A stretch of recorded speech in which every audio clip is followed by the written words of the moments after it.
everyone. Welcome back to the JAA Street podcast, built by the streets for the streets, with the streets in mind. My name is Odin. I'll be your host today.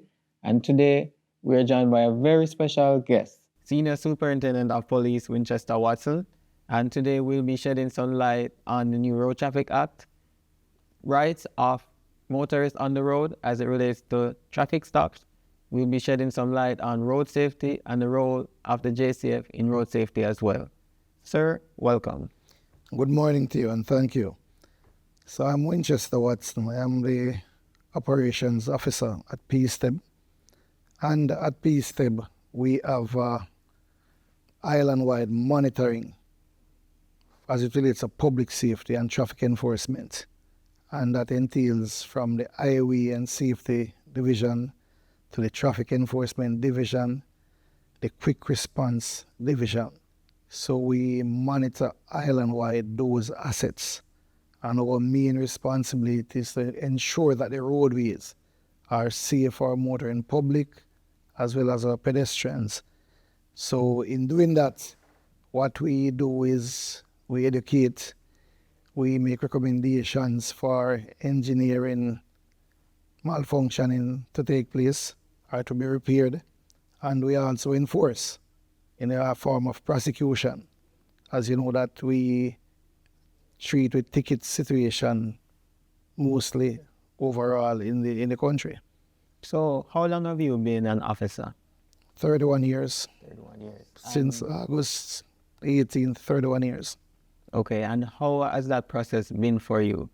It has been good. I have no regrets. I will do it all over again. And how long have you been in your current role at PSTEB? Well, I've been at PSTEB. Well, PSTEB was formed in 2018, so I was there from inception. But before PSTEB was Traffic and Highway Division, and I am there from 2015. But before that, I served as a traffic operative since 1995, November. And when you say traffic operative, can you walk me through? So I'm a trained motorcyclist. I'm a trained policeman in the areas of traffic enforcement. So basically, you make sure that motorists are following all the rules on the road, make sure they're adhering to what they're supposed to do and not supposed to do on the road. You make sure that is what happened on the road. So what we do is to try our best to have persons adhering to the rules that governs the roadway at all times. And what happens if a person don't follow those rules? At times you definitely will have to educate some persons, because based on having a discussion, you will know that some persons definitely are ignorant to the rules of the road. In some cases, you definitely have to prosecute. You don't have a choice. And how do I know the rules of the road? Where can I go to find this information? Well, on the JCF webpage, you can go and you can download and you can read the entire Road Traffic Act as well as the regulations. Okay, so as it relates to a traffic stop, walk me through what a typical traffic stop is supposed to be like. Well, the policeman at first should ensure that he is in a position that the motorist can see him. If it's there at night, he should, in a properly lighted area, he should ensure that there's enough timing when he stops at motorists. He should ensure that when he stops at motorists, the motorist can stop, pull to the left or to the right properly without causing any interference with other motoring public or pedestrians. And as it relates to like suspicion, or if I commit a traffic offense, what is the process? What is supposed to be like when a police officer pulls me over? What is supposed to happen? Like, what's the flow like? Well, at first he should approach you, have a good interaction. He may say morning, good afternoon. And he should go definitely straightforward, inform you of the offense that you had committed. He should also inform you of his intentions, whether or not he's going to prosecute or he's going to warn you. He will request your driver's license. Now, in the new dispensation, he will not ask for any registration or fitness. immediately as he goes online, by inputting your registration plate number, he will know whether or not your vehicle is up to date. And he can go ahead and process a ticket. So I've seen instances in the past where police officer pull over motorists. No introduction, they just come and they say, hey, you've done this and I'm going to ticket you. Is that the right process? Well, no, that's not what we expect. We expect for you to have a proper, interaction. And I mean, that goes without saying. So you should identify yourself. I am Winchester Watson, Senior Superintendent of Police from PSTEB at the Public Safety and Traffic Enforcement Branch. I observed that you committed a breach. You explain to the motorist what he has done. Then you go forward and you request whatever piece of document you need, which says the driver's license or maybe the insurance certificate, and you proceed. So if an officer doesn't introduce himself, what can I do as a motorist? Well, you can take note of what transpired. You can make a formal report to his supervisor. You can do that. And on the spot, can I request a supervisor? Well, if it is possible, you can ask the person. If there's a group of police officers, you can ask him who's the senior person there. If he is alone, you could ask him where he's from, who is his current supervisor. And I mean, you can always get through to the station and make a formal report. And as it relates to that traffic ticket, do I have to take the ticket? Well, you don't have to take the ticket, but it is advisable that you take the ticket because the information will be already uploaded into the database. So you not having that ticket, you will not be able to pay that ticket or even know when to go to court.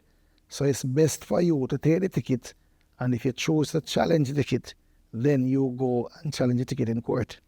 So if I feel like I'm wrongfully ticketed, I just have to take it to the court? Definitely. And when I get to the court, it should be a seamless process where I explain my case and I tell the judge what transpired, and it should be flawless. It should be seamless. It should be seamless. What I can tell you, different jurisdiction will dictate. In Kingston and the corporate area, then there's a traffic court, which deals with only traffic matters. So most times you'll get through a much easier way in Kingston. In the rural, they are dealing with other matters, criminal matters, as well civil matters, as well as traffic matters. So it may take more times. In Kingston, we have traffic court Monday through to Friday. And at times they have courts on Saturday as well, and the evening courts. In the rural, you may have 2 times per week. Court is dealing with traffic matters, like in Spanish Town, a Monday and a Wednesday. In Old Harbour, maybe you have some days that are named in the month that they deal with traffic matters. So it is much easier in the corporate area. Break. If you are watching this video and you're enjoying the content, please subscribe. Back to the video. As it relates to nighttime stops, what is the correct procedure for the nighttime stops? It all depends on whether the policeman is driving or is on foot. If the policeman is on foot, it is recommended that these stops are done in properly lit area. And it is recommended that they have a reflectorized vest so that it can be seen from a distance. Because we have seen cases where we have accidents and motorists are saying that they did not see the police. It is also recommended that if the vehicle have flashing lights, you could use that as an additional means of alerting the motorist that the police is operating.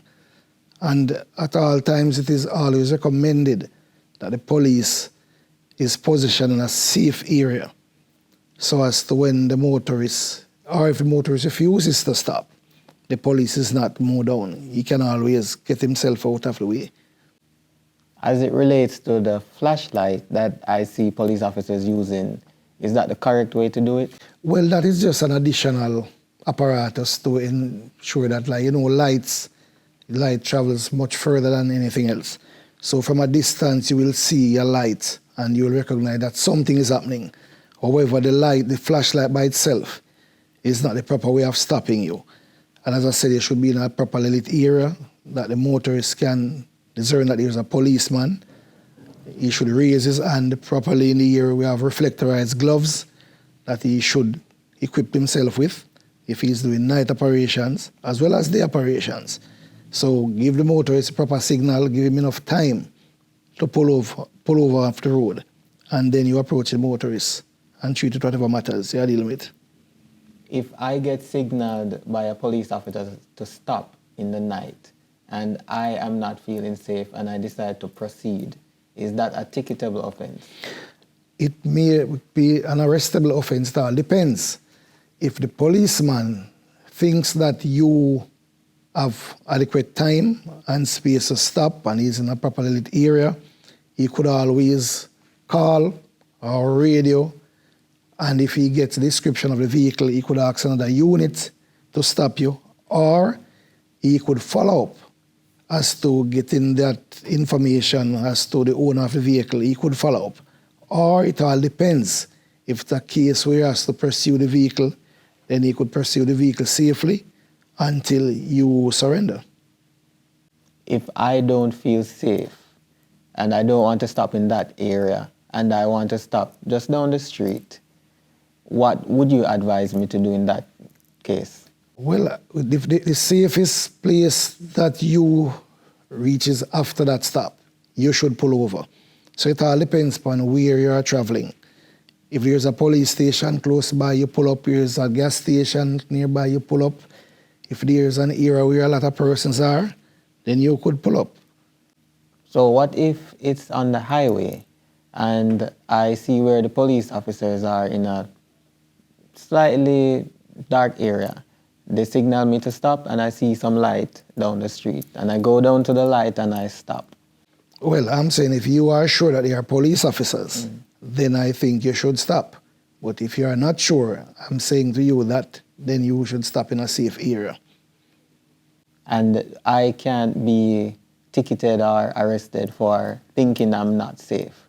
No, well, it all depends on your explanation. Based on your explanation, I think that police officers should be reasonable and they themselves should be in an area that allows the motorist to feel comfortable in stopping. And that's why we recommend for them to conduct these stops in a properly lit area.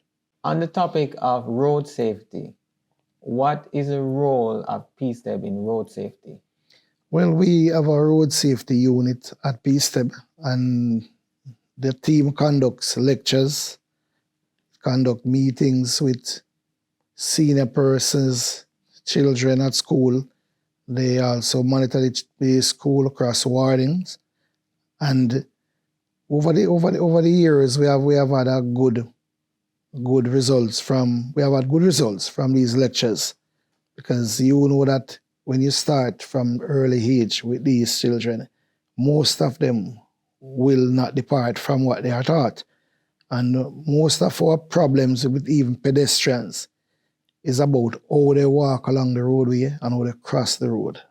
A number of pedestrians have been killed based on how they cross the road. So we have had good results from that unit, which is the road safety unit at PSTEB. So informing the citizens of Jamaica about road safety, that's primarily what PSTEB does. Yes, as I say, we educate and we provide feedback to the National Works Agency about engineering issues that may come to our attention from time to time. Maybe at times you have potholes on the road, you have leaking pipes that will destroy the road or even causing serious obstruction or congestion. Those are matters that we report directly to our seniors, and they go straight to the National Works Agency for them to take action. And as I said to you before, we prosecute a lot. What's a common myth as it relates to road safety? Well, as it relates to road safety, some of the myths that we have gathered from like motorists is that they think that the police is out there just to entrap them, to prosecute. And I'm saying no, we have a day that we don't have to issue a single ticket. We don't want motorists to conform with all the rules of the road, the markings, the signs, the speed limit. if they could do that, it would make our job easier. We could focus more on other things that is affecting the country. You understand me? So we don't go there to entrap or to just prosecute.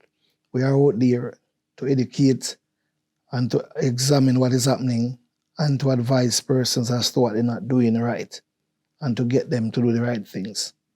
As a pedestrian, what can I do to be safe on the road? One of the first things you need to do is to ensure that you use the crosswalks where they are there. If not, you ensure that you walk on the sidewalks where they are. If there are no sidewalk, you walk as much as possible to the embankment. In the nights, it is advised that you wear bright lit clothing, like your yellow shirt that you are wearing, or any reflectorized clothing. It's always best to walk on the side that you're facing the traffic. We advise kids not to play on the road. They are not to walk abreast on the road, but walk in a single file. And if people tend to, follow these simple rules, we'll save more lives. What will happen is that you have older folks who the sights are not as good as when they were young. So they will misjudge oncoming motorists. So what we encourage drivers to do, look out for persons as well, look out for the pedestrian.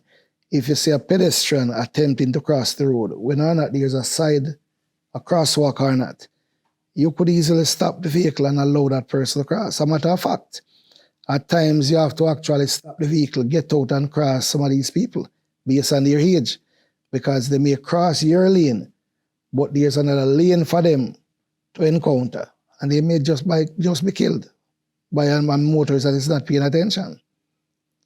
So it's for us to look out for each other. I mean, when you think about it, it's a contract, it's a social contract we have. A pedestrian is at the pedestrian crosswalk. They expect that the motorist will stop. And they expect that when you stop, the person coming to your left or from your right will stop as well. But sometimes it does not happen. So we still have to say to them, when one motorist stops, ensure that the motorist traveling from the other direction stop as well before you start crossing. And as a motorist, how can I be safe on the road?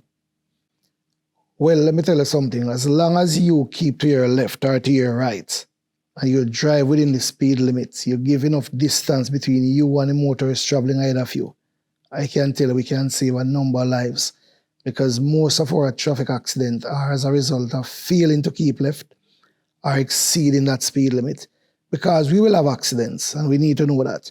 But having an accident traveling at 50 kilo in comparison to 100 and odd kilos, the impact will be totally different. And our body did not make to really, take that thought of impact that is happening out there. You look at the mangled cars. Now there's no way metal can be mangled like that, and you escape out of that. We're talking about flesh and bone and blood. So what we need to do is cut our speed, keep to the left or to the right of the roadway, pay attention, don't drive and be distracted. So we have the phone, we have the iPad, all these implements. They are distracted motorists, and at times that is what contributing to a lot of the collisions. Under what circumstance can a police officer search my vehicle? Well, you have different acts under which the police can search your vehicles. But number one is that they should have suspicion before they choose to search a vehicle. And they should inform you that what is the suspicion about, whether it's for dangerous drugs, whether it's for illegal firearms and custom goods, or under the Pre-Larceny Act. So there are several acts where they can search a vehicle, but it should be based on suspicion. And the police should feel free to inform you of what arose their suspicion. And the motorists should cooperate with the police if the police is conducting a search. What you can do, you can make notes, you can record if you choose to, or if you can, and allow the police to do his job. And if you have a complaint after that, you can always go and make a complaint. So as long as they have reasonable suspicion, I should give them the Yes, go-ahead to you search the should vehicle. always, because you are not in the policeman's head. So, and that is why it is important for him to say the reason why he suspect that you are carrying something illegal in a vehicle, and he chooses to search your vehicle. You should really actually comply with the police. So what are some of the rights that motorists are not aware of when they get stopped? Well, let me say this. I would not know the rights of that, what they are not aware of. But from time to time, motorists, they may listen to bloggers, and they may listen to other jurisdiction where the policeman may ask them, do you have a problem for me to search the vehicle? And the motorist says, no. I've seen that a lot. But we need to know what is happening in our country. We need to know about the laws that govern our country. And if we know that, then you will know your rights. And I'm saying if you're not sure of something, you can always ask the police. Ask the police, why do you want to search my vehicle? What right do you have to search my vehicle? And then he is supposed to tell you why you want to search a vehicle. Under what circumstance can that police officer seize your vehicle? Well, you're talking about the Road Traffic Act now. So as we speak now, there are some, with the new amendment, so you no longer have the decal or the license disc on the vehicle. It used to be where if the disc is not affixed to the windshield, the vehicle could be seized. If the disc could not be discerned from the 5 yards that it's supposed to look at and see what punch hole is on it, it could be seized. Now, if you are operating without the requisite road license as a public passenger vehicle, the vehicle can be seized. If you are operating as a commercial vehicle without the requisite license, which is the road license, the carrier's license, your vehicle can be seized. If your registration plates are not affixed to the vehicle, your vehicle can be seized as well. And if the vehicle, if the registration plates are obscured, which is 22 yards from the vehicle, you cannot recognize the letters or numbers on the vehicle, then the vehicle can be seized. But remember now, it's not that you must seize the vehicle. You can prosecute the motorist and warn the motorist as well to get the thing up to date. So it's not a must seize. You may seize the vehicle if they are out in these breaches. On the topic of fog lights, why can't a motorist use their fog lights in the daytime? Well, he didn't say you can't use the fog lights in the daytime. It all depends on the condition. So you are traveling in an area that is foggy, and the fog lights will assist you in seeing the road better. Then you can use the fog lights. What we notice is that there are vehicles that are sensor-driven as it relates to the fog light. So if you drove into an area where it's very dusty, or mist, or foggy, the lights will automatically chip in. There are areas though, there are other instances where they have an independent switch. And I see and I observe where motorists just turn on those lights and drive with them, and they can be really distracting in the day. So sometimes when you stop them, you ask them first, is there an independent switch? Yes. You ask them to turn it off. So in those cases, you can educate, you can prosecute. But for the cases where the vehicle does not have an independent switch, you are not to be charged for using the fog lights because it's definitely sensor-driven. But we're working on it. We educate our members, we brief them, and we still have the complaints coming, but we're having less complaints these days because we're doing some serious work on it. What about in the night? Can I use the fog light? Let's say there's no fog or there's no dust. Can I use my fog light in the night? So it speaks to itself in a fog light. So you may have what is known as a spot lamp, different from a fog light. So it all depends on that wattage, the wattage that lights push back at the motorist coming in the opposite direction. And what we're realizing, persons are changing out the bulbs in some of these lights, which are very glaring, dazzling to oncoming motorists. You have persons who are adding additional lights to their vehicle, which is very dazzling to oncoming motorists. And you must have seen a lot of these. And you're wondering what is happening. This ought not to happen. For you to use additional lights on the vehicle, you should get that permit from the Island Traffic Authority only. And what should be the color of those fog lights?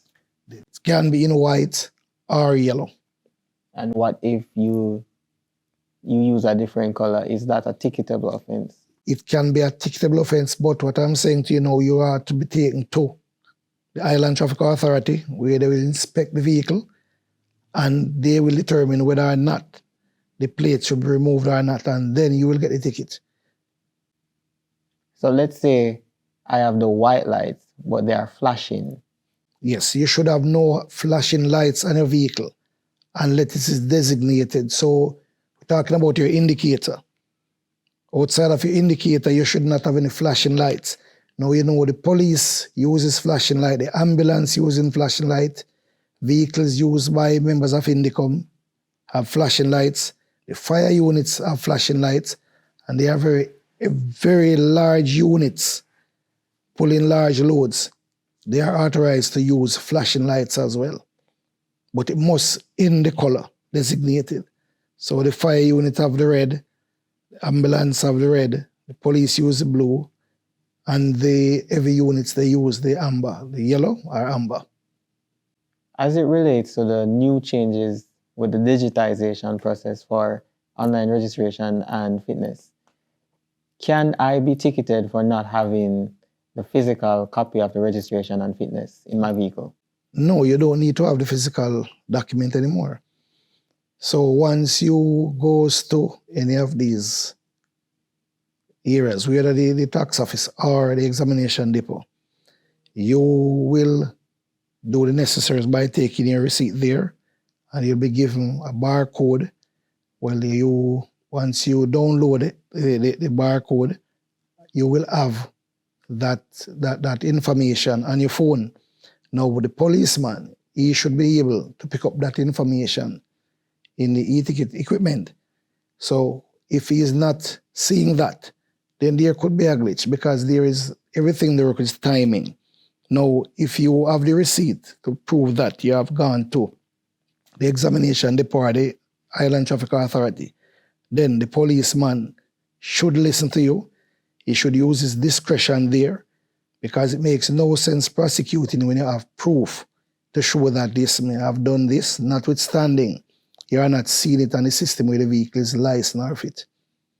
And as it relates to the fitness, if let's say I have the registration, or you guys are able to see the registration, and I don't have the fitness, and you guys are not seeing the fitness on your system, what is the process for doing that? That is the same thing I was saying, that once you go to the examination depot, you'll give them a barcode that you can download. So you'll have that information in your phone, or you can print it if you want to. You can print the fitness as long as you want to, but it's not required for the police to request that anymore.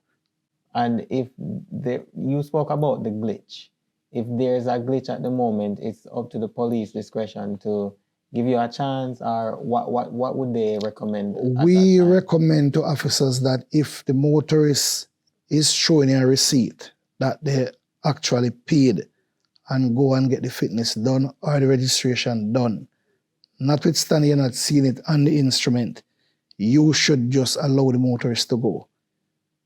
So it's good to always have your receipt. It's best to have your receipt or your phone to prove that you have done what you ought to do. Because as I said to you, once you download the barcode, you will also looking at the physical document. It's not printed, but you're looking at the document, not the physical document, you're looking at the document in your phone that it was done. And if you print it, you'll have a copy, physical document now to show that, listen, it was done. But it's not a requirement to walk around with it anymore. So if I pay for the fitness and I go to the examination depot and my vehicle failed for some reason, and I'm going to remedy that issue, and I get stopped by the police officer, can I be ticketed? Yes, because your vehicle is not fitting up. But once you are going through the proceedings in that you paid for the fitness fee, you go and they said, listen, go and get this remedied. You should not be ticketed because at least you are in the whole line of getting the thing done. A matter of fact, if you have paid for that fitness and you're on your way to the examination depot, you should not be ticketed for not having a current fitness registration. So if I get pulled over, I just have to explain to that police officer that I am in the process of remedying this issue because I was not passed. Because let's say for tires, if I go to the examination depot and my tires are not good, they will not give me that pass to say your vehicle is fit. If I'm going to the tire shop to change the tires, I should not be ticketed. No, because as I said to you, you have purchased that fee before and you are in the process of getting the thing done. In case like those, the police should not ticket you because you're in the process of getting the thing done. And if they threaten to ticket me, what can I do? Well, there's nothing you can do. But I say just remain calm. You explain to the police that I'm in the process of doing it. I already went to the depot. I'm in the process. In that case, the police should allow you to remedy the situation and go back and get your fitness done. In your years of being a police officer, what are some of the common mistakes you see when you get somebody pulled over? All right, so some of the things that motorists may do. You have a motorist may drive and pass the police saying that they see a better place to pull over. What they're supposed to do is stop before they reach the police and then wait an instruction as to where to pull. The next thing, at times, the motorists may tell you that they have the wrong documents for the vehicle. You have cases where they will tell you that they thought that they had 31 days or they have 30 days, but it speaks to a month. So if that month is carrying 29 days, then your grace period at the end of the month, preceding month. So these are things that will happen, and we encourage more police officers to listen to the public, listen to the motorists. I mean, these are mistakes that people can make. Women tend to have different purses and they will take up the wrong purse or take up a purse or change a purse, leaving your driver's license. These are matters that you can talk to people about. You understand me? So, you know, we should not have an hostile situation out there. You understand? We are Jamaicans. We're supposed to be able to have a discussion, point out your flaws and encourage you, educate you on what is happening out there in the streets. Earlier you said when the police officer pulls you over, you should remain calm. What is your advice to those motorists as it relates to being pulled over? Yeah, man, remain calm, listen clearly for the instruction that is given and follow the instruction as best as possible. If it seems difficult, you explain to the officer, I'm willing to follow your instructions, but it seems difficult for me. At times, maybe what I've seen, you might have an area that the police wanted to park in, and it's difficult for you. If you don't think you can manage to maneuver the vehicle, explain to the police. Don't try and then you create an accident with someone else's vehicle that is parked there. So talk to the police. They are human, and they should be able to listen to you and understand what they are saying. Uniform for the police officers. I do know sometimes some of the police officers, when they pull you over, they are masked. Is this advised by the police officers when they are pulling over someone to remove those masks? The motorists must be able to see who they are interacting with. And the general police will not be wearing a mask. So you have situations where they make sure quick response or the quick response personnel, because they are motorcyclists, they drive the motorcycle in very hazardous situations, dust, sewage, water, and all those things. So the mask, they use that to protect themselves. But the moment they are interacting with the public, they have to remove the mask or the face covering so you can see exactly who you are talking to. That is what is recommended, and it's a policy. And they should have their name tag, they should have their badge number. What if they don't have none of those? You can ask the policeman for his badge number, you can ask him for his name, but In inspecting that policeman and in briefing that policeman, that should be discovered that he's not wearing his badge or his regulation number. And that should be corrected before he goes on the street. But for any reason, the tag may fall off or the number may be misplaced. You have the right to ask the policeman his name, and as I said before, the interaction should he introduce himself, who he is, his rank, and where he operates from. And if he refuses, you can ask him. He should tell the public who he is. And if he refuses to do so? Then you make notes of what is happening. Maybe the motorcycle is driving, the vehicle is driving, or if there's a senior person, you can make a report. You can make a report. I remember sometime in the past that happened to me where a police officer pulled me over. He was not wearing any name tag and he wasn't wearing any badge. And I asked him, what's your name, where are you stationed, and what's your badge number? And he said he doesn't have to provide that to me. Well, that is not true. He owes you that.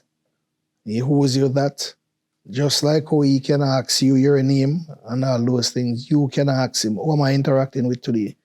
And he should disclose that. And in a case like that, what do you advise the motorists to do if they're not in the proper uniform? Still remain calm, make notes, and make your report. So I should still give them my driver's license? Yes, you can cooperate with the police, but I said make note, because if there's a vehicle, if it's a service vehicle, you can make notes. Know the registration plate number of that motorcycle or the vehicle. And then you can further proceed to report the matter. If a police officer is not properly dressed, no name tag, no badge number, what should you do as a motorist? You should request, if you need the name of the police or his regulation number, you request that politely, and he should confirm by giving his name, his regulation number, and where it's attached to. And if he refuses to do so, what can you do as a motorist? Make notes of the vehicle he's using to conduct this operation, and thereafter you can make a report. As it relates to taking photographs of the driver's license, is that legal? It all depends on the situation. I don't know the situation that may exist, but if it's a case where the policeman is carrying out an investigation, if he's doing it, he should tell you why he's taking picture of the driver's license. Notwithstanding, the policeman having your TRN, he will be able to get in the system and know all the information that is on the driver's license. So if he's doing that, then you can ask him politely why he's doing that. And he should explain as to why he's taking a picture of a driver's license. But that is not something we practice. Because I'm saying to you, all the information is in the system. Just by him looking at your TRN. If I am using the GPS on my phone and a police officer pulls me over and see that phone on me, can I be ticketed for that? Where on you? So the doc speak to that the phone should not be in your hand. So if it is properly mounted, then there is not a breach. If the phone, using the phone we're talking about, looking at the phone and listening to the phone. So if you're using for GPS purpose, you are using the phone. So it should be properly mounted, not in front of you on the dashboard, but maybe to the center or to the left. So once it's properly mounted, you can use a GPS. So as long as it's in my hand, I can be ticketed? Yes, you should not have it in your hand. It should definitely hands-free. So if I'm on a video call and the phone is mounted, can I be ticketed for that? No, because it's properly mounted and it's not in your hand. It's hands-free. So the moment it goes in your hand, that's when it becomes an offense? Yes, sir.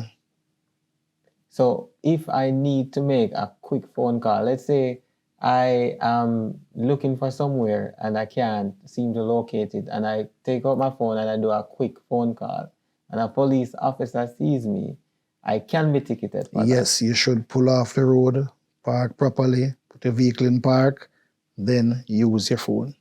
So if I'm on a busy thoroughfare, I can just pull over, put my four-way flasher on, and use my phone? Yes, but I'm advised that ensure that it is safe when you are pulling over. Find a safe space so they don't pull around a corner.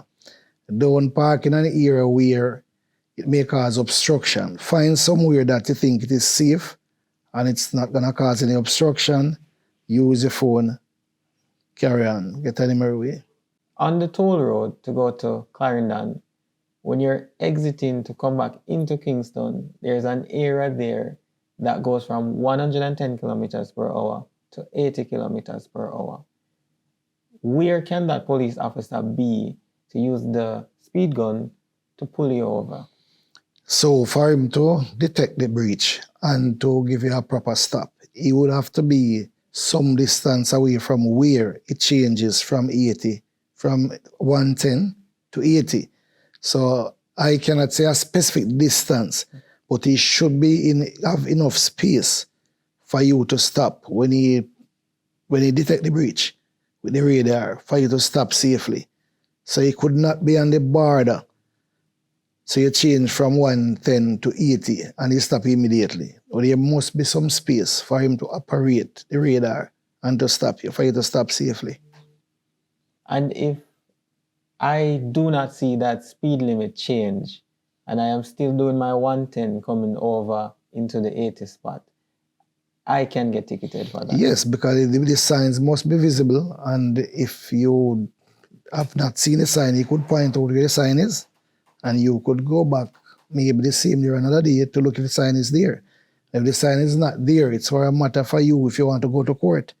But the signs should be erected properly and not covered by a bush. You should be able to see that sign properly, clearly.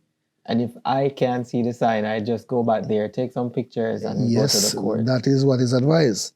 A matter of fact, with any signs, whether it's a stop sign or give way sign, the sign must be properly erected that the motorist can see that sign. And if you don't see it, and your advice it's there, it's for you to go back and look. Or if the policeman want to take you back and point out to the sign, it's best. But in the spur of the moment, you will be ticketed.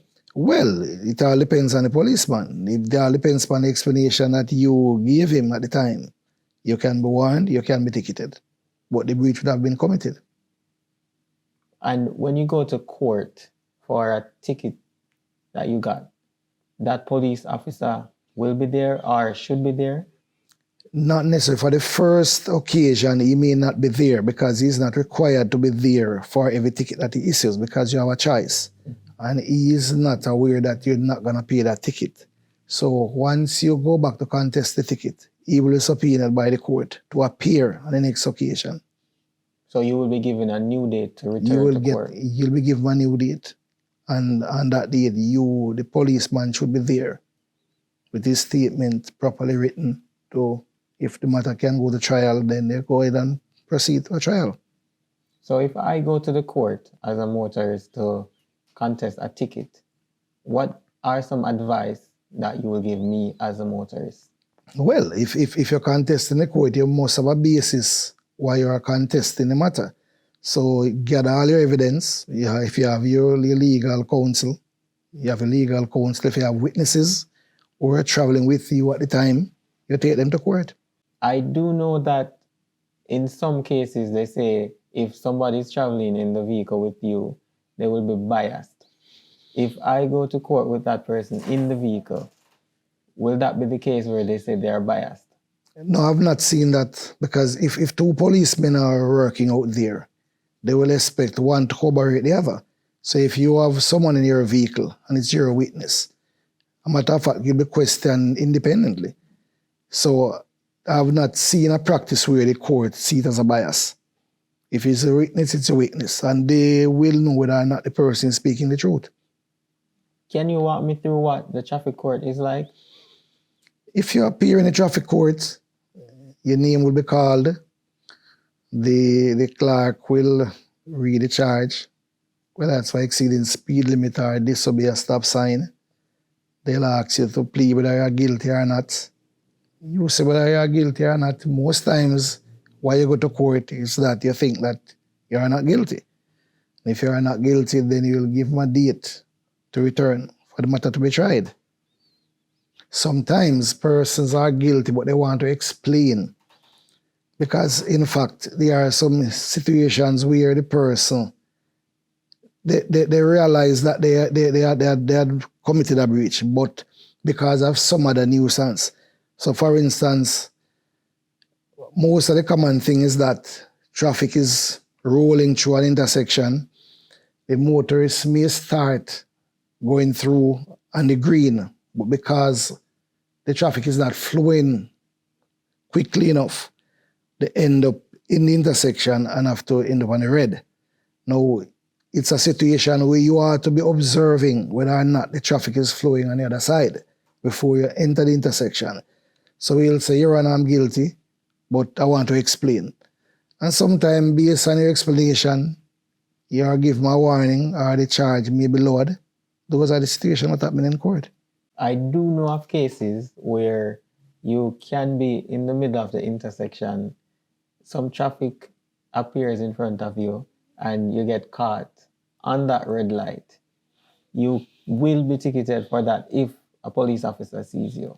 I'm not saying you will. I say I have situations where if you explain, if the police is observing, they may warn you. But I'm saying it's your responsibility to observe how the traffic is moving on the other side of the intersection before you actually enters the intersection. Because if you know that we have some markings, the grid markings in yellow, and they will put up the signs, you don't block the intersection. And one main problem with congestion in the cooperative area is that motorists are not observant. So while they'll proceed in the intersection, the line is not moving.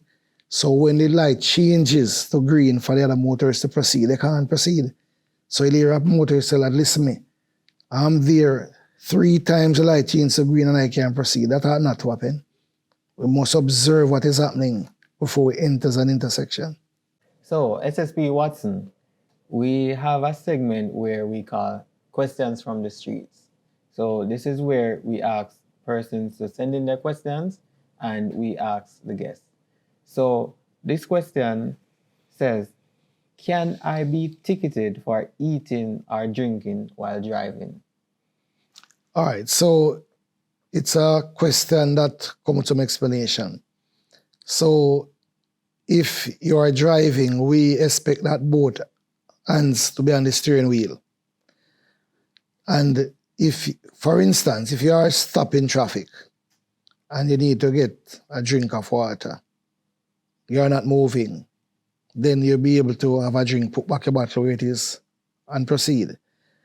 We don't expect you, whilst driving, you're drinking or eating and not being in proper control of your vehicle.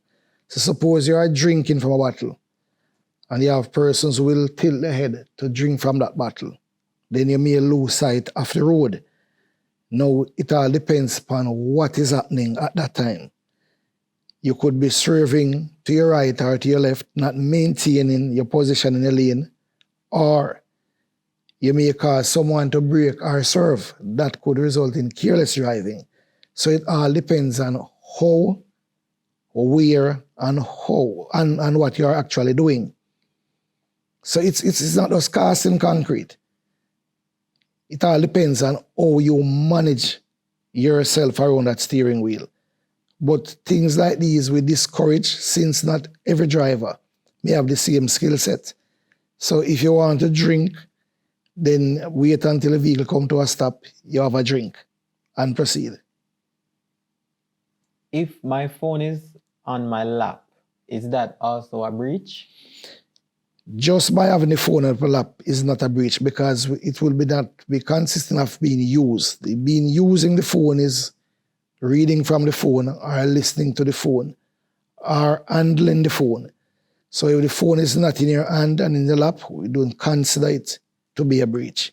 Notwithstanding, it is said that the phone should be properly mounted, but just having the phone in the lap is not a breach. If a police officer requests permission to search my vehicle and I refuse because the reason they provided does not seem just, am I in my right to refuse? I would say it's best to comply with the police officer and thereafter you make a report. I would not want to encourage any motorists to be in a hostile station when a policeman who wishes to search a vehicle. Insist and let him say what is the reason, what is the suspicion for him to search the vehicle.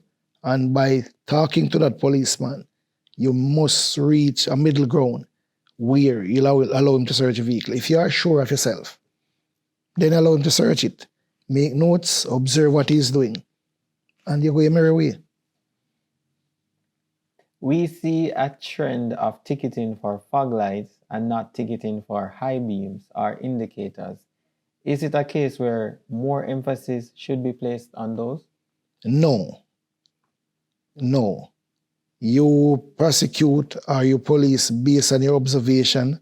What I can tell you, there's a lot of complaints about high beam, fog lights, persons refusing to dim their lights in lighted areas or approaching another vehicle. Those are some of the complaints we get. So at times, we focus more on these lighting situations. We have had accidents where persons had to be swerving to the left because they can't actually see the road in front of them. And we have seen where persons have been changing the bulbs in their vehicles and causing real distraction to other motorists.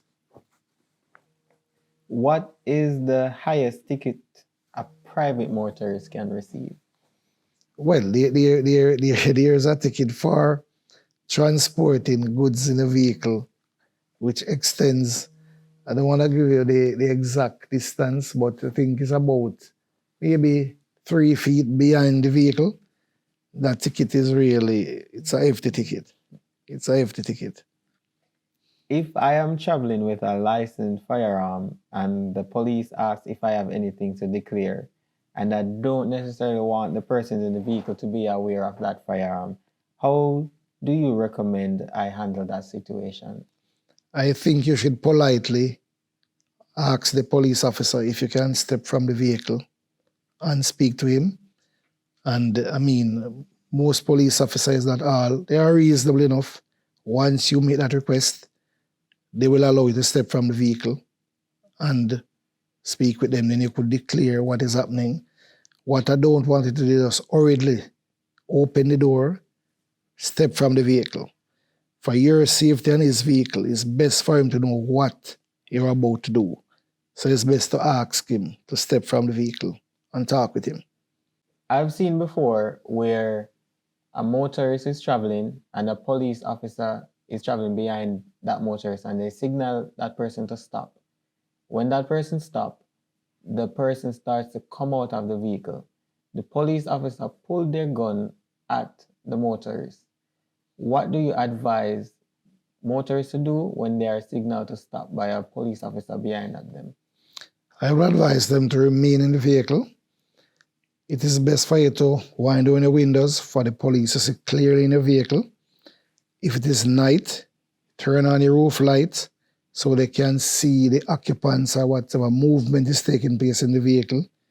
Remain in the vehicle, have your hand on the steering wheel so they can see clearly where your hands are, and just wait for the instructions of the police. So something that we do on the show is we ask our guests to provide a question for the next guest that will be on the podcast. The previous guest wanted to ask you, how can we limit the road casualties and road fatalities that we see on the road? Well, there are several things that we can do.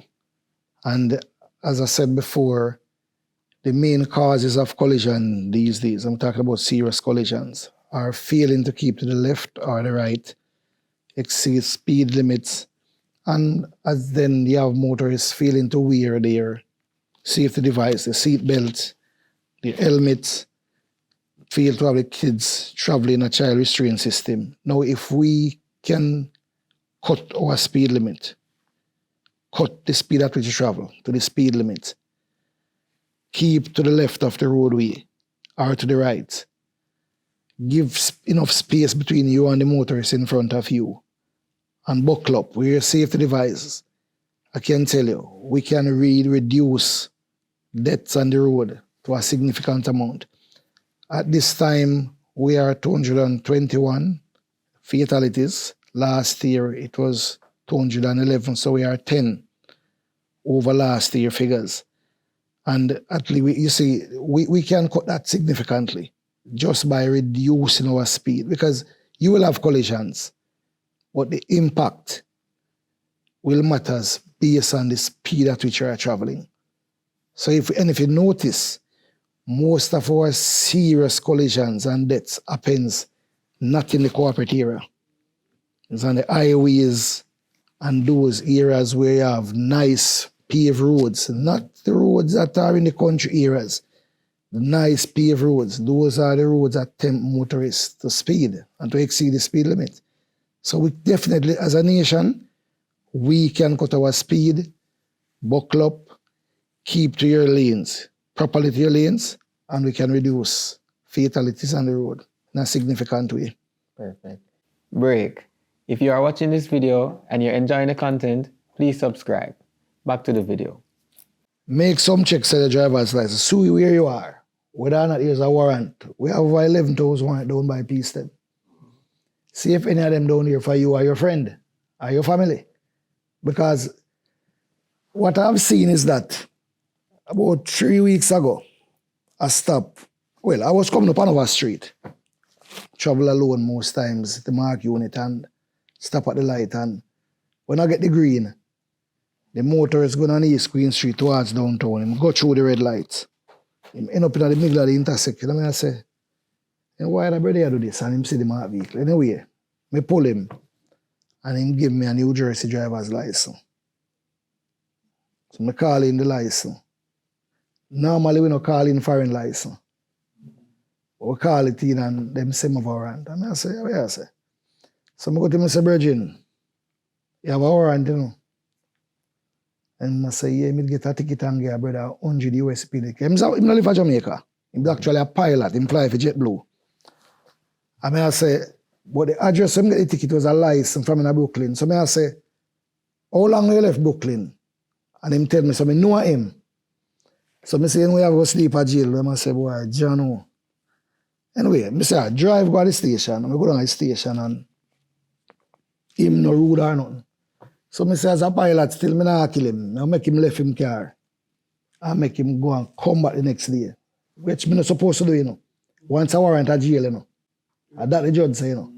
Once a warrant at jail. But the thing about it, my brother, I tell about listening to people. Mm-hmm. Now, him say him give a man the money to pay the ticket. And the man not pay it. So, some of them things there, you can't really use discretion. Because me not think I you that I want refuse to pay a seatbelt ticket. Because I can more than afford it. Yeah. And then come back the next morning, I'm uniform, and go court, deal with the warrant, and I'm gone. Next morning, him send me a picture of him like a Captic, a flyer, go some of them for our country. I mean, I say, suppose me that you would sleep at jail, how would I feel? So, sometimes you don't even know say you have a warrant down there. You may get a ticket and for some reason, you beg somebody pay it, girlfriend, wife, pay it, and it no pay. So I always encourage people in any forum to listen to me. You know, take nothing out of you. Just call the tip line down there. Give them your TRN. Make them tell you for a warrant. Because the 11,000 warrant down there, you know, brother, is for people who are driving, you know. You have some bus man of all 200, you know. How do they get to that point without getting a warrant, or how do they get to that point? Well, the police will issue a ticket based on the offense that they have committed. So if the ticket is issued, and we're talking about from before the new 2018 Act where it's digital. So back those days, written tickets are issued and they may pay some and they may go to court, they don't return, but they are still in the system. But because of the number of tickets, the warrants, they may not reach to where the warrants are issued as yet. But the fact is, the warrants will be issued with the new system. Once the court date passes, then the warrant will be generated. So you'll find that you'll get a warrant for a ticket that was issued since this year. And you have a ticket that was there from last year or the year before, from the paper ticket days. And that warrant is not generated for that ticket. But the warrants will be coming. I can tell they will be coming. But that's exactly what happens. So those were questions from the streets. SSP Watson, do you have or do you guys have any social media pages where we can go on to see some information as it relates to PSTEB? Yes, once you go to the PSTEB and the social, there's all information there. And what I encourage persons to do is call PSTEB, check your driver's license, encourage your friend to check their driver's license to see whether or not there's a warrant at PSTEB for them. As we speak, we have over 10,000 traffic warrants there sitting. We have been executing them a lot, but we would like people to come forward to get them out of the way, because sometimes the Indian persons forget that they got tickets. Some tickets were misled and they did not follow up on them. And it's very inconvenient when at times you are traveling and on the way to the airport, you are held, or you are getting married, and on your way to the wedding, then you are held and checked and a warrant is there. We don't want that to happen to you. So it's best for you to come and check and see if there's a warrant at PSTEB for you. So SSP Watson, thank you so much for being a guest here today on the JAA Street podcast. We appreciate the time and information you've given to us today. And if you have any questions that you want us to answer, comment below. We'll try to see how best we can get them answered. Thank you for being here today with us. Be good, walk good, drive good.